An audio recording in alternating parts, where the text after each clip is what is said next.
கலைப்புலி தானம் தயாரிப்பில் ரஜினிகாந்த் நடிக்கும் புதிய படத்தின் அறிவிப்பு வரும் ஜூன் 10ஆம் தேதி வெளியாகும் என்று கூறப்படுகிறது. லிங்கா படத்திற்கு பிறகு ரஜினி நடிக்கும் புதிய படம் குறித்து கடந்த 3 மாதங்களாக பல்வேறு செய்திகள் வெளிவந்த வண்ணம் உள்ளன. ரஜினி அடுத்த 3 ஆண்டுகளில் அடுத்தடுத்து 3 படங்களில் நடிக்கப் போவதாகவும் அதற்கான இயக்குநர்களையும் தயாரிப்பாளர்களையும் அவர் முடிவு செய்துவிட்டார் என்றும் கூறப்பட்டது.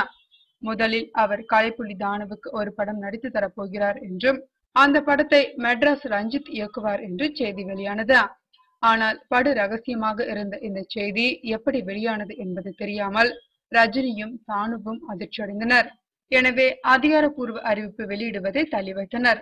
இதற்கிடையில் லிங்கா பட பிரச்சனை தொடர்ந்து கொண்டிருப்பதால் அது சுமூகமாகவோ சட்ட ரீதியாகவோ முடியும் வரை காத்திருக்குமாறு கூறிவிட்டார் ரஜினி.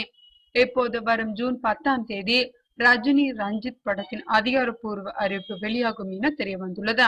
ஜூலை மாதத்தில் இருந்து படப்பிடிப்பு தொடங்கும் என்கிறார்கள். இந்த படத்தில் மலேசியாவை சேர்ந்த டான் வேடத்தில் ரஜினி நடிக்கிறாராம். அவருக்கு ஜோடி இல்லை என்று முதலில் கூறப்பட்டது. இப்போது நயன்தாரா முக்கிய வேடத்தில் நடிப்பார் என்றும், ஆனால் அவருக்கும் ரஜினிக்கும் டூயட் காட்சிகள் எதுவும் இருக்காது என்றும் சொல்கிறார்கள்.